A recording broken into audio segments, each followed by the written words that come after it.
ነብዩ ኤርሚያስ የመጣበት ከተማ አናቶት ይባላል። አናቶት ደግሞ ደቡብ ውስጥ ያለ ገጠራማ አካባቢ ነው። ከዚህ አካባቢ በጣም በርካታ ነቢያቶች ተነስተዋልና ነብዩ ኤርሚያስ በጣም አወዛጋቢነቱ ወይም ደግሞ በጣም አስደንጋጭ የሚሆንባቸው በርካታ ምክንያቶች አሉት። አንዱ ዛሬ ማነሳላችሁ ነብይነት ጥሪ ሲሆን ምን ያክል ከባድ እንደሆነ ልነግራችሁ ነው። የመጀመሪያው ከአናቶት የተነሳ ነው። ያልተማረ ነው። ነብዩ ኤርሚያስ አልተማረም። ኬልቅያስ ይባላል አባቱ። ከደቡብ አናቶት ነው የመጣው። እሱ የመጣበት ሲዝን በጣም ከባድ ነው። አይቀሬ ሆኖ የይሁዳ ምርኮ ከፊታቸው የፈጠነ በሚመጣበት በጣም አስቸጋሪ ጊዜ ላይ ተቀብቶ የመጣ ነብይ ነውና በጣም ብዙ ጊዜ ትተክልና ትነቅል ዘንድ ትገለብጥና ታፈርስ ዘንድ የሚለውን ቃል እግዚአብሔር እንደዚህ ብሎት ነው በእርግጥም የጠራው። ይሄን ቃል በሱ ሲሰጥ የሚገለብጠው የሆነ ድንጋይ ብቻ አይደለም፣ የሆነ ቤት ብቻ አይደለም፣ ከተማውን ነው በሱ ይገለባብጥ የነበረው፣ ያፈርስ የነበረው። ከዚህ ሰው ጋር እግዚአብሔር አብሮት ነበረ። እንዳልኳችሁ ያልተማረ ነው። አላገባም።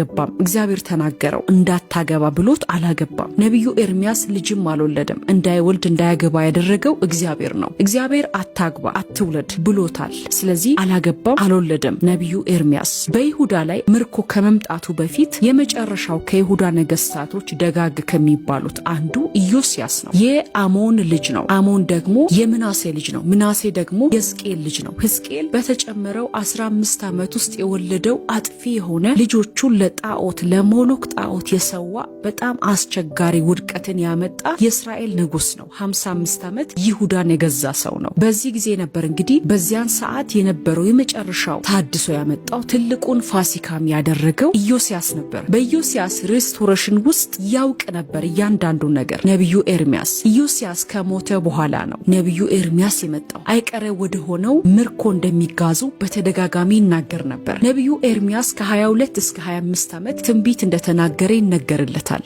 ያላገባ ወጣት ነው። አልቃሻውም ነብይ ይባላል። ህዝቡን ይወድ ስለነበረ ከእግዚአብሔር የሚሰማውን እያንዳንዱ መልእክት ለህዝብ ይናገር ነበር። ለህዝብ ብቻ አይደለም ይናገር የነበረው፣ በኢየሩሳሌም ለተቀመጡ ከፍተኛ ባለስልጣናት ጭምር ተመለሱ፣ ካለበለዚያ ግን ውድቀት አለ እያለ ይነግራቸው ነበር። እሱ ብቻ አይደለም፣ ያልተማረ ስለሆነ ቃሉን በሚጸየፉ ህዝብ መካከል አንሰማ ሲሉ ይጽፍ ነበር። ለሱ ደግሞ መጻፍ ስለማይችል ባሮክ የሚባል ጸሐፊ ነበር እግዚአብሔር የሰጠው። ባሮክ የልብ ወዳጅ ነበር። እግዚአብሔር የተናገረውን ይጽፍለት ነበር። እሱ ብቻ አይደለም፣ ነብዩ ኤርሚያስ በተነሳበት ጊዜ እንደነ ኢዮአቄም፣ ሰደቅያስ ያሉት በጣም አስቸጋሪ፣ አንዱ እግዚአብሔርን የማይሰማ ሌላው ደግሞ ከነብዩም ድምጽ የሚሰማ ወላዋ የሆነ ንጉስ የነበረበት ጊዜ ነው። ያ ብቻ አይደለም፣ በሚያሸበርቅ ወርቃማ በሆነ በወርቅ በተለበጠ በተንቆጠቆጠ ቤተ መቅደስ እያመለኩ እግዚአብሔር አምልኳቸውን አልተቀበለም። ካልታረቃችሁ ከእግዚአብሔር ጋር ከፊታችሁ 70 የምርኮ ዘመን አለ፣ ወደ ባቢሎን ትጋዛላችሁ ብሎ እንደዚህ አይነት በጣም የሚያስፈራና የሚያስደነግጥ በጣምም ደግሞ ኮስተር ያለ መልእክት ይዞ ሲመጣ